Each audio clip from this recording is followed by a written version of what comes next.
talaga. Itawan mo na po. At ganito lang, idol. Ganyanin lang, oh. Mga idol, ituturo ko po ngayon sa inyo kung paano mag-arya ng trap na hindi delikado para sa atin. Ganito lang po. Una po ay ito yung payaw. Nilagyan ko ng tali dito. Mga simpleng tali lang yan pero hindi yan matatanggal. Dito natin ikakabit yung lubid ng ating isang sakong pabigat. At dito naman sa bandang taas yung lubid ng bubo trap. Kaya ganito. At dahil ang lalim dito sa aming dagat ay 13 dipa, kaya magdidipa tayo ng 13 sa pabigat to natin. Isa, dalawa, tatlo. Tali ko muna to dito. Ganito lang pagtali, oh. Yung pang mabilisan, tapos higpitan lang, ganyan. Simpleng tali lang yan, oh. Hindi matatanggal, ah. Duplihan natin ng dalawang dupli. Yan, yan ang mga simpleng tali, pero hindi matatanggal. At tatlong dipa na yun, 4, 5, 6, 7, 8, 8, 10, 11, 13. Ayan, 13 na. Puputulin natin dito. Ayan. At saka itong dulo ng lubid, dito natin sa ilalim ipapadaan.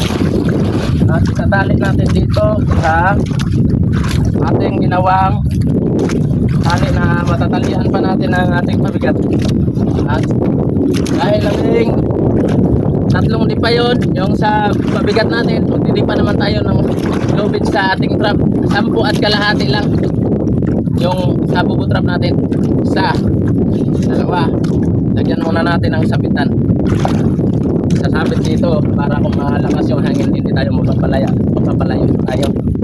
Dalawa, tatlo, 4, 5, 6, 7, 8, 10 at kalahati. Yan. At saka para lagyan muna natin ng lock.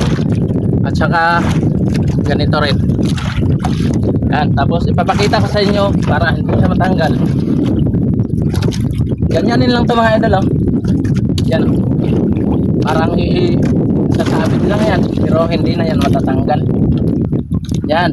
Pwede siyang tatakbo-takbo dyan sa taas, baba. At ang ating payaw, lalagyan natin ng 2 plastic bottle para legit daw. Puputol ako ng tali ng 2 plastic bottle. Ito yung 2 plastic bottle.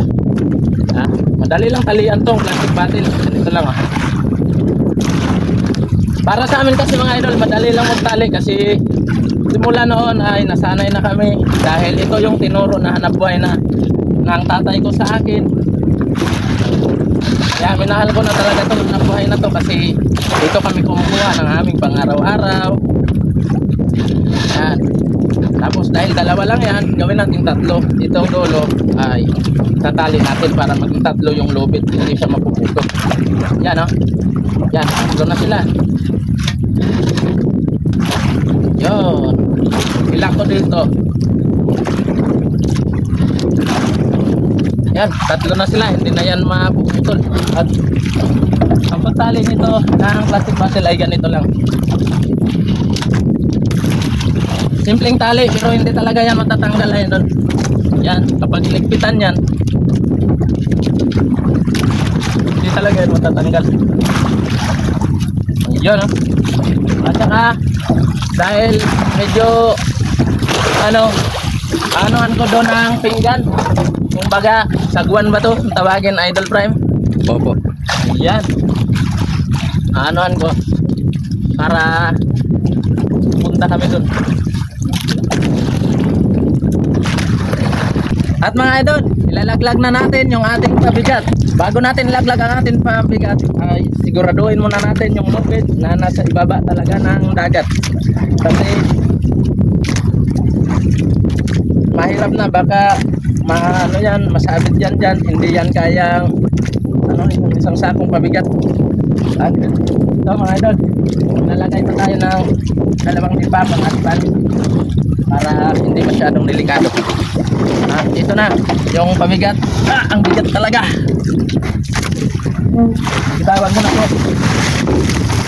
At ganito lang, idol. Ganyanin lang para hindi po delikado.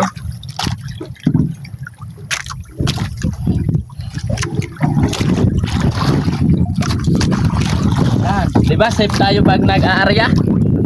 Ganyan lang mga idol.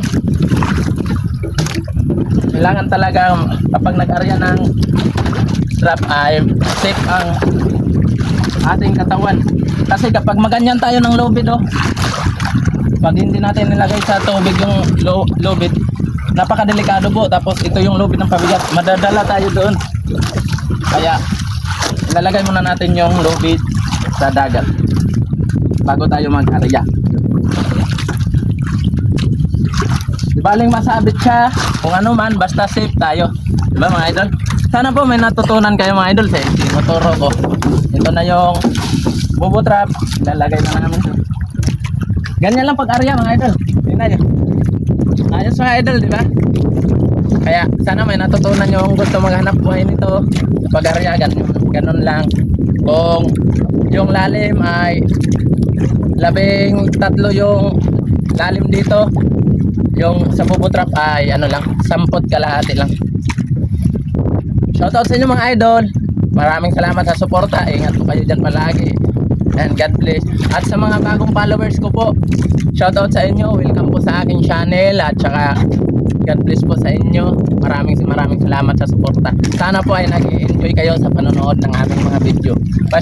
Pasupport din po ng feeds ni Idol Primex Vlog at ni Arlene Ongonyon Gallego. At shoutout nga pala kay Meros Gallego at saka kay Baby Labs Raudo Mex Vlog. Shoutout sa iyo idol. At shoutout kay Idol Jollibee Napawan. Shoutout kay Idol sa Ticab Logistic. Maraming salamat sa padala mo. At shoutout kay Idol Aileen Dalanon. At sa lahat ng mga followers ko, shoutout sa inyong lahat mga idol. Hindi ko man kayo malahat pero masya-shoutout ko rin kayo balang araw. Bye bye mga idol.